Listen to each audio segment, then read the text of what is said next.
Secret. Alexandre Dubé. Dans le journal ce matin, il y a des garagistes de la Montérégie qui sonnent l'alarme parce qu'ils ont découvert dans plusieurs véhicules de leurs clients des espèces de petits gadgets qui servent à falsifier le kilométrage de leur véhicule. Essentiellement, là, tu branches ça, tu continues de rouler avec ton véhicule, puis ça compte plus le kilométrage. OK? Je vous résume ça à la plus simple expression. Maître François-David Bernier est avocat et analyste judiciaire. Bonjour, Maître Bernier. Bonjour, Alexandre. C'est-tu légal, cette bébelle-là? Il est totalement illégal de l'utiliser. Bien, en réalité, l'utiliser, c'est pas illégal, mais quand vous revendez votre auto, c'est illégal. Okay. C'est un crime, carrément. C'est de la fraude. Là.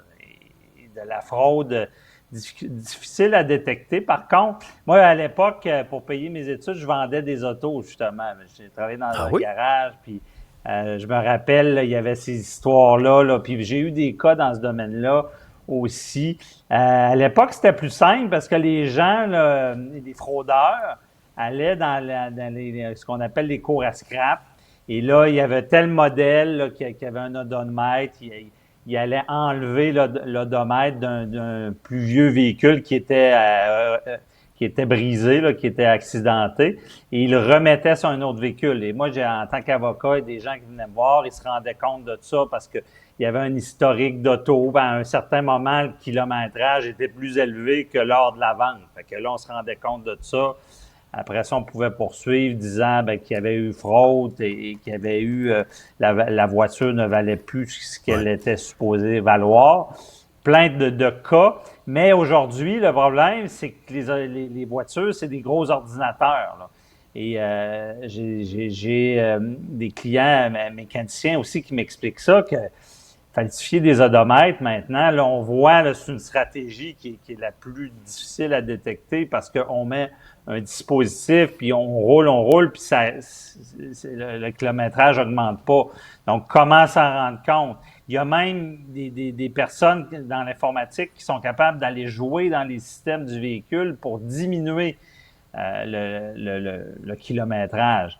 Et tout le monde qui connaît les voitures le savent, la valeur d'un véhicule joue beaucoup avec l'odomètre. Là. Ben oui, c'est clair, c'est interrelié. Ce qu'il faut comprendre, c'est que la Société d'assurance automobile du Québec dit ce sont des appareils qui peuvent être achetés ou vendus librement, mais leur usage est interdit. Alors, c'est ça la différence. Maintenant, concrètement, au niveau de la loi, là, Maître Bernier, quelqu'un qui installe ce dispositif-là, il peut se faire accuser au criminel. Là. Oh, il y a eu déjà des accusations criminelles. Comme quoi? Mais encore, j'en ai pas vu avec un blocage de kilométrage. J'ai vu des gens qui se font prendre à avoir falsifié l'odomètre et sont accusés, condamnés. C'est fraude moins de 5 000 $, dépendamment du véhicule. Et c'est 2 ans maximum d'emprisonnement. Fraude de plus de 5 000 $, ça peut aller jusqu'à 14 ans le maximum. Et c'est ça oui, c'est un crime. Par contre, à ta question, c'est ça que tout le monde se dit. Ben, coudonc, c'est comme de la drogue. De la drogue, tu n'as pas le droit d'en vendre. De la drogue, c'est illégal de nature. Pourquoi cet appareil-là, sachant tout le dommage qu'il peut faire puis permettre à des gens de commettre des crimes, pourquoi ils ont le droit de le vendre? Pourquoi c'est pas illégal? Ben, c'est que, comme appareil, il y a une utilisation qui peut être légitime, ce qu'on dit. Ça veut dire que dans certains moments, exemple, un fabricant peut utiliser ce genre de dispositif-là pour faire des tests de sécurité, pour faire vraiment des tests de qualité. Je comprends. Ouais. Donc, c'est ça. En faisant ça, c'est légal. Parce que ça vient comme dédouaner le fait, ben oui, j'ai ça dans mon commerce, mais ça sert à ça. Si vous vous en servez d'une autre façon, ben là, c'est pas ma responsabilité. Dites-moi, Maître Bernier, mettons un garagiste qui trouve un dispositif comme ça, est-ce qu'il y a l'obligation de dénoncer? Au Canada, il n'y a aucune obligation de dénoncer. Donc, non. Et sauf exception, et évidemment, si des cas ciblés, si, exemple, la loi sur la protection des enfants là, oblige de dénoncer si on voit un crime sur un enfant, des choses plus ciblées.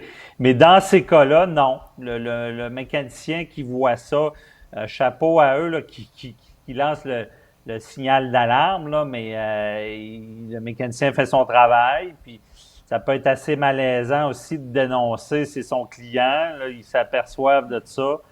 Donc, mais il n'y a aucune obligation, là. Par contre, il ne peut pas mentir, là. Si moi, je ramasse un dossier puis on poursuit parce qu'on a des doutes que cet appareil-là a été utilisé, ben puis on convoque un mécanicien qui peut-être a une preuve ou a lancé un signal, il ne pourra pas mentir disant qu'il n'a pas vu ce dispositif-là. Mais est-ce qu'on sait si on en a pincé plusieurs? Est-ce qu'il y en a plusieurs qui se sont fait attraper? Moi, je vois pas ça. En tout cas, j'ai vu des cas où est-ce qu'il y a eu des condamnations pour les odomètres, mais comme je disais avant, c'était beaucoup plus facile à découvrir parce qu'on changeait l'odomètre ou même il y avait l'histoire de quelqu'un qui avait pris une drill puis qui avait mis ça sur l'odomètre pendant des jours pour le reculer. C'est ça. À l'époque, c'était plus mécanique. Mais maintenant, comment, tu sais, moi, je regarde ça en tant qu'avocat, comment je fais la preuve de ça?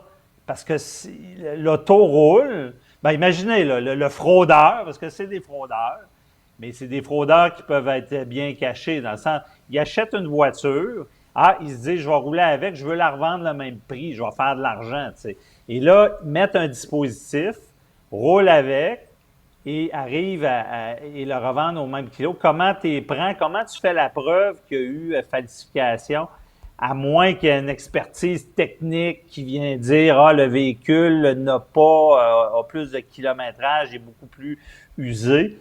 Mais sinon, s'ils ne se font pas prendre sur le fait, comme dans ces cas-là, qu'ils vont au garage et qu'ils ont laissé le dispositif-là, je vois mal comment on va voir des condamnations là-dessus. Puis moi, je trouve ça quand même, je voulais en parler ce matin parce que c'est, tu sais, un véhicule, moi j'ai vu des gens sont émotifs avec leur auto, c'est quelque chose de précieux. Il y a nos maisons, il y a les autos. Et j'ai vu des cas, moi, parce qu'une voiture avait été réparée, il y avait un petit peu de poté qu'on appelait là, de plastique. Puis là, c'était le drame, ils voulaient poursuivre. Mais tu sais, imaginez, là, il y a des jeunes, c'est l'achat de leur vie qui commence. Puis en réalité, ils achètent des voitures qui ont beaucoup plus de kilométrage et qui vont briller. Parce que ce qui s'ensuit de beaucoup de kilométrage, c'est de l'usure des bris. Donc, mais je vois pas comment, légalement, ces gens-là, on va pouvoir les pogner. À moins qu'on parle à un mécanicien, peut-être, je sais pas, peut-être qu'on peut aller dans l'ordinateur puis vérifier ça, puis qu'on peut détecter qu'il n'y a pas eu de kilométrage pendant 1 an, 2 ans. Ça se peut. Même sur la messagerie, il y a des témoignages, des gens qui disent « Moi, à 19 ans, j'ai fait un accident avec ma Toyota Corolla. Elle avait 420 000 km. » Ça me rassure pour la mienne. C'était en 99. J'ai été à la scrap. J'ai changé l'odomètre. On m'a donné vraiment beaucoup d'argent pour ça. Ben oui, ça se faisait beaucoup avant.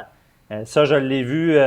Changer l'odomètre, c'est la manière la plus facile. Mais maintenant, les véhicules, ça se fait avec des plus vieux véhicules. Mais les nouveaux véhicules, c'est pas un odomètre, c'est électronique. Là. Mais j'imagine peut-être que ça se fait encore même avec l'électronique. Mais c'est encore plus facile parce qu'ils ne changent pas. Puis ils trouvent quelqu'un qui est capable de pirater la voiture puis carrément d'aller mettre un beau kilométrage. C'est comme si vous avez une dette à la banque, puis quelqu'un rentre dans le système, puis la réduit, vous allez être content. Ça, c'est une valeur assurée. Là, puis les véhicules durent de plus en plus pour te rassurer pour ta Corolla. C'est du Toyota, ça top. Puis on en a vu à 400 000 420 000, c'est encourageant. À 300 000, c'est une aubaine, là, 300 000 kilomètres, vrai kilométrage en plus, Mme Perron. Merci, Maître Bernier. Certifié. Merci, bonne journée.